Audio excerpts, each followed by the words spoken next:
पवन बिहारी लाल की। राधे कृष्णा मित्रों, आप देख रहे हैं मेरा चैनल स्वामी भक्ति सागर। मैं आप सबका हार्दिक अभिवादन करता हूं। आपका प्रेम और स्नेह मिलने के लिए आप सबका आभार और धन्यवाद करता हूं कि आपने पिछले वीडियो में बहुत सुंदर प्रेम दिया। आज मैं दूसरी कहानी लेकर के आप सबके साथ शेयर कर रहा हूं इसी प्यारे से चैनल पर। आशा करता हूं कि आप जैसा हमें प्रेम दे रहा है, जिस प्रकार से आपका स्नेह मिल रहा, उसी प्रकार से आप हमें इन कहानियों को श्रवण करके अपना प्रेम और अपना स्नेह देते रहेंगे। एक राजा था मित्रों। राजा भगवान को नहीं मानता था, लेकिन राजा का जो मंत्री था वो भगवान के प्रति बड़ी आस्था रखता था, बड़ी विश्वास रखता था, श्रद्धा रखता था। एक दिन राजा बैठ कर के फल काट रहा था और फल काटते काटते अकस्मात उसके हाथ की उंगली कट गई और इतनी ज्यादा कट गई कि शरीर से अलग हो गई। मंत्री भी सामने बैठा। राजा दर्द के मारे कराहने लगा और मंत्री को देख करके कहता, राजा बोले आज मेरी हाथ की उंगली कट गई। मंत्री ठहरा भगवान का भक्त, महाराज उसने सहज भाव में कर दिया। बोले महाराज भगवान जो करते अच्छे के लिए करते। राजा ने जब ये शब्द सुना कि भगवान जो करते अच्छे के लिए करते हैं, लेकिन भगवान ने मेरी उंगली काट करके अच्छे के लिए कैसे कर दिया। राजा को बड़ा गुस्सा आया। अपने सिपाहियों को बुला करके कहते हैं, दुष्ट मंत्री को कारागार में बंद कर दो, इसको हथकड़ियां लगा दो, बेड़ियां लगा दो। हाँ, ये मेरे लिए अच्छा नहीं सोचता। मेरी हाथ की उंगली कट गई और कहता भगवान जो करते हैं अच्छा करते हैं।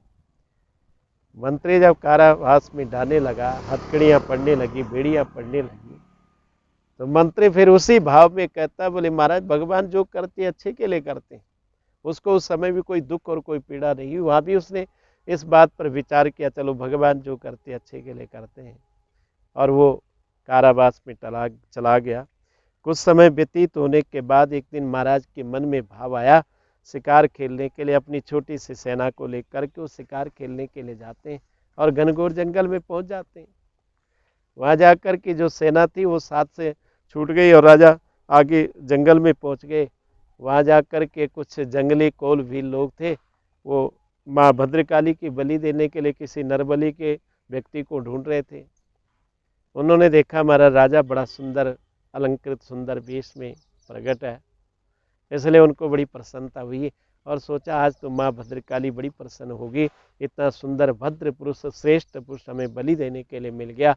उसको पकड़ करके ले गए, अपने कुल पुरोहित के आगे खड़ा कर दिया। बोले महाराज आदेश करो, आपने जैसे कहा था हमें नरबली के लिए आपको किसी व्यक्ति की आवश्यकता, वो लेकर के आए। पुरोहित ने भी देखा महाराज, उसको अच्छा लगा, देख करके बड़ा प्रसन्न हुआ।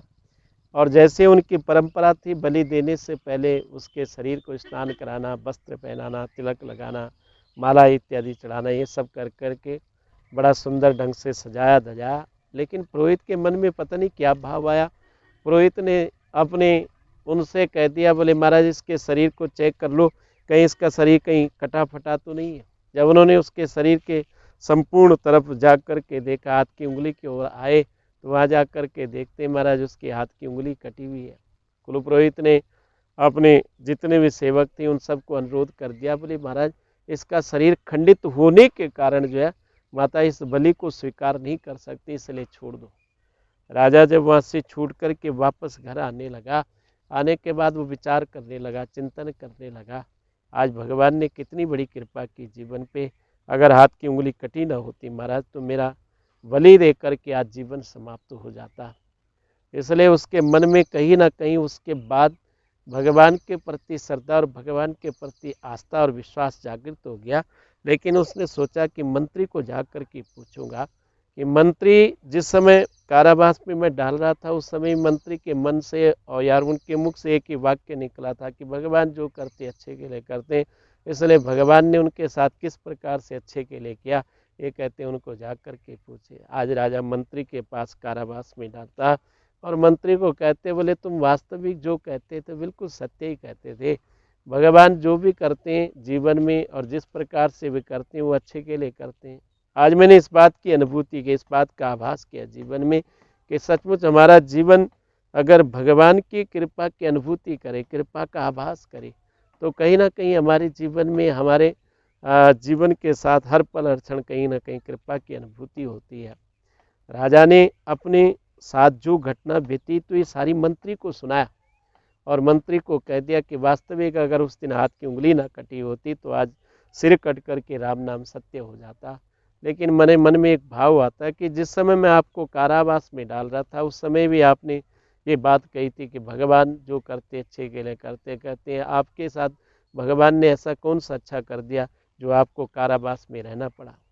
मंत्री ने बड़ी भाव और सहज से राजा को समझाया, बोले महाराज ये भगवान की कृपा आपके साथ साथ मेरे ऊपर भी हुई, क्योंकि जब आप शिकार खेलने के लिए जाते तो मैं भी आपके साथ होता, एक कदम आगे का आपका होता, पीछे का कदम मेरा होता और हम दोनों पकड़े जाते कौल बिलों के द्वारा। आपका शरीर की उंगली कट कर के आपका शरीर तो खंडित है, आप बच जाते, लेकिन उसके बाद वो मेरी बलि दे करके मेरा जीवन समाप्त कर देते हैं। लेकिन भगवान की कृपा देखो कि उस दिन भगवान ने सहज में आपकी उंगली काट करके आपके जीवन को बचाया और आपके मन में भाव रख करके आपके मन में विचार ला करके आपके द्वारा ही मुझे आपसे दूर करा दिया। इस कारण से कहीं ना कहीं आपका जीवन भी बचा और मेरा जीवन भी बचा। राजा को इस बात का सुनकर के अनुभूति हुई, आभास हुआ कि सचमुच वास्तविक जीवन पर कहीं ना कहीं भगवान की कृपा हुई है, जिस कारण से हम दोनों का जीवन बच गया। मेरा ये भाव आपके साथ शेयर करने का और आपसे मैं अनुरोध कर रहा हूँ कि जिस प्रकार से आप हमें इस चैनल पर प्रेम दे रहे हैं, स्नेह दे रहे हैं, उसी प्रकार से आप अपना प्रेम और स्नेह देते रहें। ये कहानियाँ आपको किस प्रकार से लग रही हैं, आप अपने भावों को हम तक लिख करके व्यक्त कर सकते हैं। जय श्री कृष्ण, जय श्री राधे।